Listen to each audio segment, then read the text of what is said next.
Hello guys, we are going now to buy washing machine. To buy the new helper, electronic helper, wash my clothes. Yeah, not washing machine. We going to buy electronic helper robot. Go round, wee. For today's video nga guys, mamimili kami ng washing machine. Kaya samahan nyo kami guys. Kasi ang hirap mamili. Ang hirap mamili kung anong brand ang maganda. Ayan, sumakay kami sa sasakyan ng aking hipag. Then kaming tatlo muna dyan. Tapos sumunod na yung ano ko dyan, yung Where are we going? We going to For buy buying washing machine. not washing machine, So? electronic helper. Who wash Tara the- kapra mata. Yeah, who wash my cloth only. Let's see how's the electronic helper work.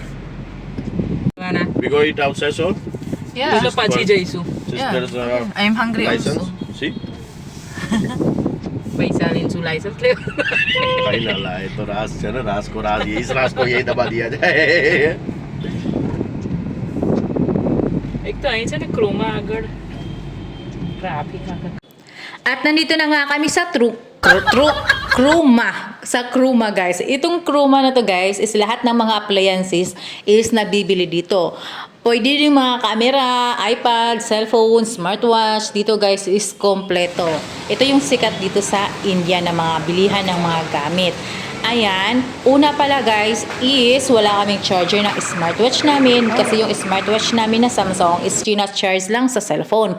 Kaya nag-decide kami na bumili kami ng adapter kasi minsan 'di ba pag nagmamadali ka nakalimutan mo i-charge yung smartwatch mo tapos yung cellphone mo is medyo lowbat din kaya hindi kami nakaka-charge. Kaya minsan nag-aanohan kami kung saan isa-charge yung smartwatch nga namin. Kaya nakapag-desisyon na namin na bumili na lang ng adapter para sa smartwatch. Ayan guys, bago kami umakyat doon sa taas, yan muna yung inuna namin. At tingin-tingin na rin ng iPad kasi nga balak din naming bumili ng iPad. Pero hindi pa sa ngayon kasi marami pang gastusin.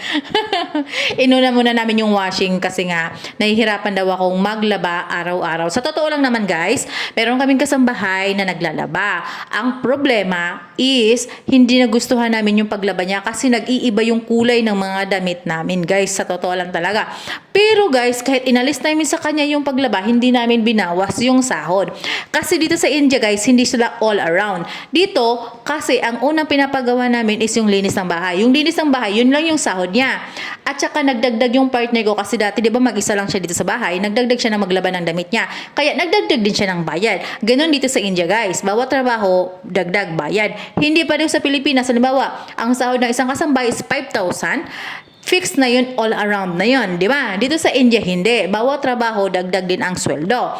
Kaya ang pasweldo namin sa kanya, yung pagwalis at pagmap, at saka hugas ng plato, yon at saka yung paglaba.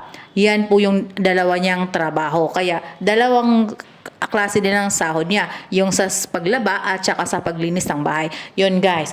Then balik na tayo nga dito sa washing machine guys. Ayan, ang unang talagang tinignan nila is yung Kruma na brand. Meron kasing Kruma na washing machine. I don't know kung meron sa Pilipinas, pero dito sa India is Kruma ang maraming brand. Kaya sabi ko naman sa partner ko, sabi ko, baby, hindi ko kilala yung brand na yan. Ayan, tinignan nila din yung Kruma.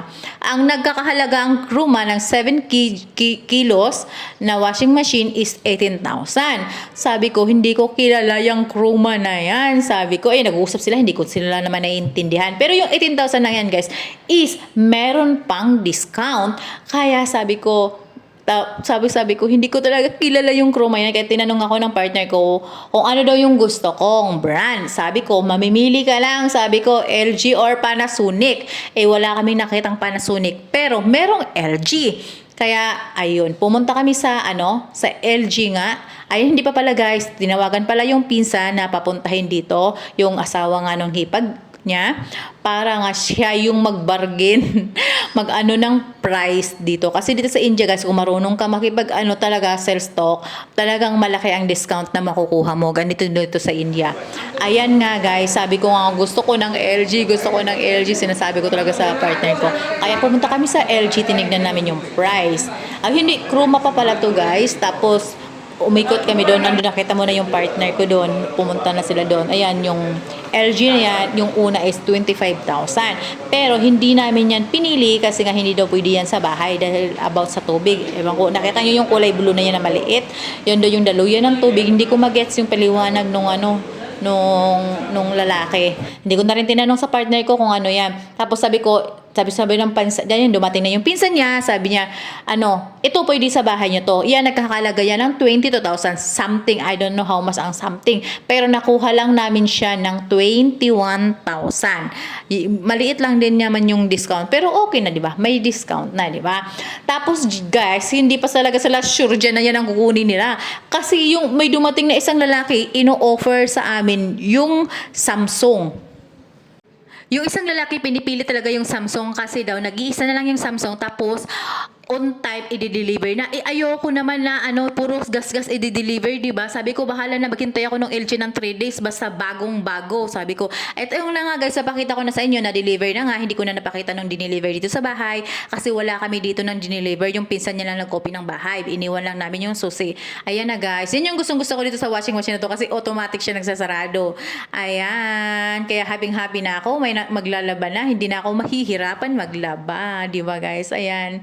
Ayan yung yung kuha namin dyan, 22,000 something, pero nakuha lang namin ng 21,000 rupees guys. Hindi ko na alam kung magkano sa peso. Mahihirapan ako. Siguro kung sa peso i-convert ko, mga 19, mga ganon, 18 something, mga ganon. Thank you for watching guys. Thank you so much for support.